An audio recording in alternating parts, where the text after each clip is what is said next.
Hello, friends! Small group today, it seems. Only 3 players made the session. I really do hope nothing happens to them. Life can be rough on the frontier, at the keep on the Borderlands.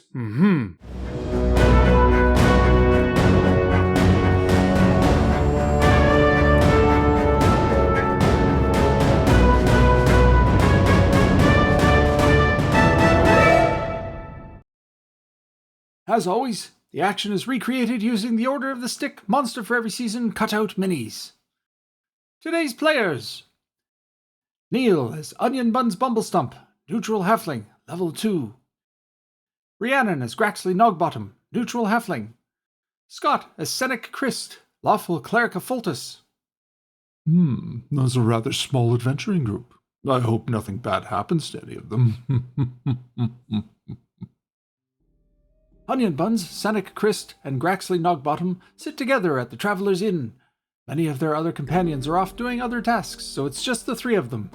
Over drinks, they discuss rumors and information they've heard.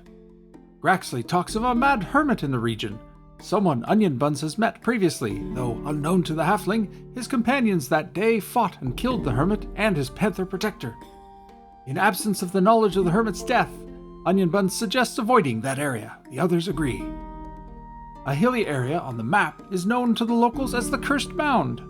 Ace-Erik has heard from his fellow acolytes at the church that 20 years ago, a traveler saw the old watchtower move itself into the fields on top of the Cursed Mound.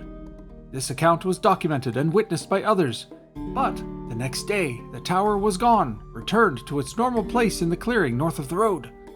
A mystery yet to be solved. Ace-Erik is most curious about this and convinces them to investigate the Cursed Mound. Bumblestump enters the trading post to speak with Reese, hoping to learn more about the Cursed Mound, but a reaction roll of 2 prompts a hostile response. Seeing Bumblestump ejected by the tradesman, who shouts and screams that he was told never to enter his establishment again. This is curious, as Bumblestump has had no ill dealings with Reese. Ace-Erik goes into the tradesman's shop on Bumblestump's behalf to see what that was all about, and learns that Reese has it out for a halfling named Barrack Merricrip. A most delightfully silly moniker, thanks to a DM brain fart in coming up with an impromptu name. That's the way it goes sometimes. This Barrack apparently looks very similar to Bumblestump, and Reese mistook the two. After the kerfuffle, the group leaves the keep and travels over to the site of the Cursed Mound. All is quiet. It's just a large hill among a series of smaller hills. Scouting around reveals nothing of interest. From the top of the Cursed Mound, however, the group spots a thin trail of smoke coming from within a tree line a few hundred yards away. The team sneaks over to the woods and picks their way cautiously towards the source of the fire. What they find is a camp with several wagons large enough to hold people. One of them has 3 people caged inside. Some men are packing up, readying to move out. A beefy hunchback brute is barking orders. He looks human, but Bumblestump suspects some orc parentage as well. This hunchbacked half-orc is berating one of the minions for lighting a fire so close to the keep and possibly bringing a patrol their way.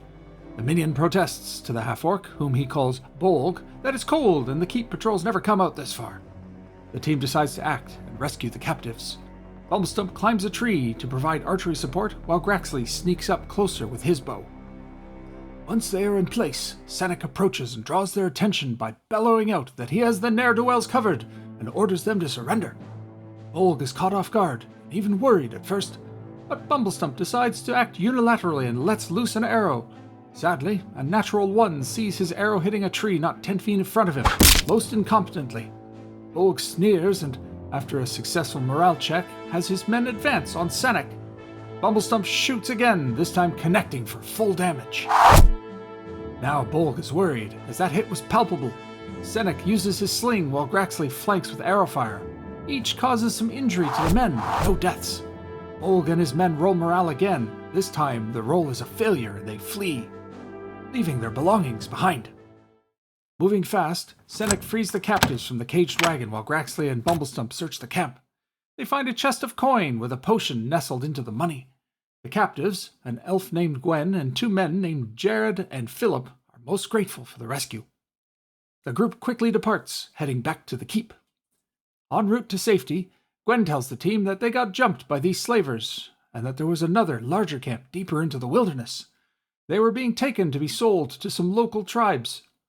When asked why they are in the region, Gwen speaks of coming to find some friends of theirs who went missing. She asks if they know Gareth, Ruby, and Omley, 2 humans and a dwarf, friends of theirs who were seeking a lost stronghold called Quesquiton. None of the group knows any of this, but promise to keep a lookout. Back at the keep, Gren the Frowning insists that the keep scribe count the coin from their spoils, and removes the 10% excise fee before noting that the tax has been paid. The group splits the coin, then goes to Reese to see about the potion. Reese now recognizes Bumblestump and apologizes for his previous outburst. The tradesman samples the potion for them and informs them that it will allow the imbiber to levitate for a short time. He instructs the others that, in the future, if they wish to test potions, they need only take a very small sip, and that the qualities will become known to them. Bumblestump and Graxley argue about who should keep it, as they both want it. Senek suggests splitting it, which they agree to, figuring that, logically, a half potion will affect halflings normally. They each pour half into their own water skins and unknowingly ruin the entire potion, as magic potions don't work that way, and need to remain in their container until imbibed in order to preserve the magic. Oops. Gwen tells them that she is sending for aid and money from her people, and offers the team a reward of 400 gold pieces for the rescue. Senek asks if she and her companions will travel with him, but the reaction is just a smidge too low and she declines for now, saying they wish to recover from their ordeal first.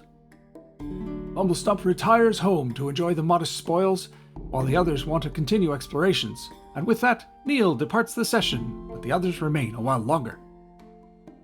Obsessed with this mound, Senek seeks to consult Phineas, the castellan's steward, an elf and scholar.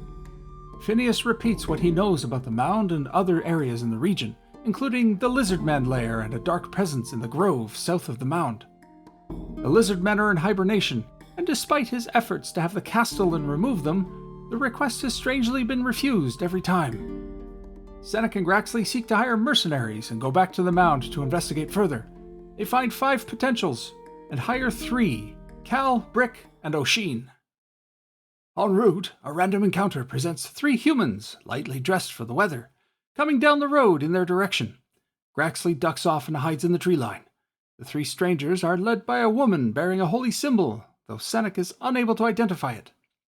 She's friendly and keeps talking, moving closer and closer, Senek not suspecting anything. When they are close, the leader announces that Senek and his men will join them, and the 3 figures transform into large, hybrid human rat creatures before their very eyes. Senek orders the hirelings to engage while he preps his sling. Morale is rolled, the NPCs succeed and attack. Graxley shoots from the tree line, missing. It's quickly revealed that the team's attacks do no damage. Graxley flees. Senek goes for some wolfsbane he had purchased, but realizes that he left it on the mule that fails morale and flees. Brick is killed. The other 2 retainers are bitten and tackled. Senek himself suffers a bite attack, and the leader attempts to grapple him down. But the dice are with them, and the 3 are able to break free from the grapple attacks and flee. The were-rats do not pursue. Senek is dismayed when Cal returns the gear and leaves service after the harrowing attack, but Oshin's anger flares and wants revenge, suggesting silvered weapons. Senek realizes that they've been bitten, however, and consults the curate Josiah, who administers wolfsbane, as consuming the herb within an hour of infection may reverse it. Each must make a saving throw versus poison or take damage. Senek fails and takes but a single point, but Oshin's save fails, and the damage from the herb is enough to kill him. They find Cal and bring him to the temple, but his save succeeds and he takes no damage from the wolfsbane. Josiah tells Senek that both he and Cal must be kept in a cell at night, as they won't know if the 2 are infected for up to 3 weeks. The curse will allow them to keep their minds during the day, but at night they may change and will not be in control. Both men agree to this, and must now wait to learn their fates. The session ends there.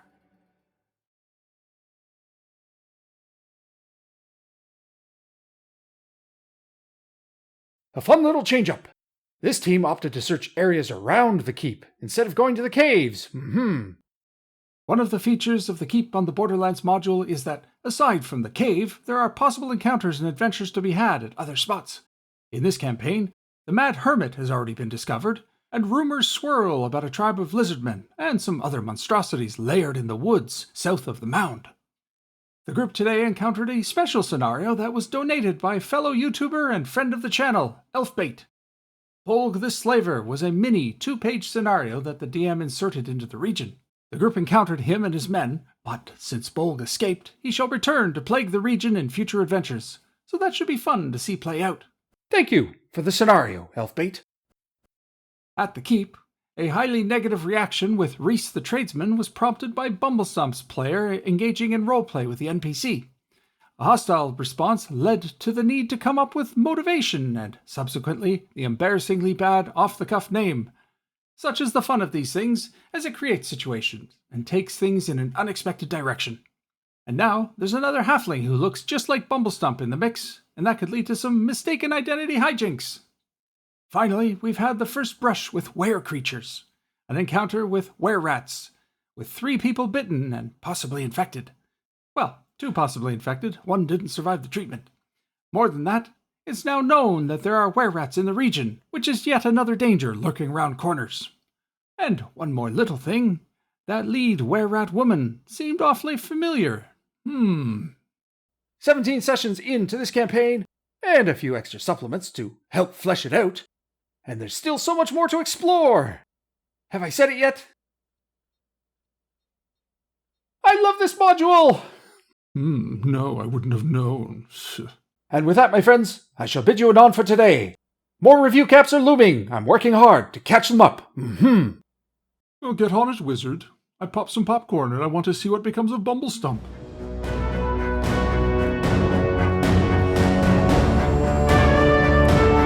We don't care about Senek. Let the curse take him.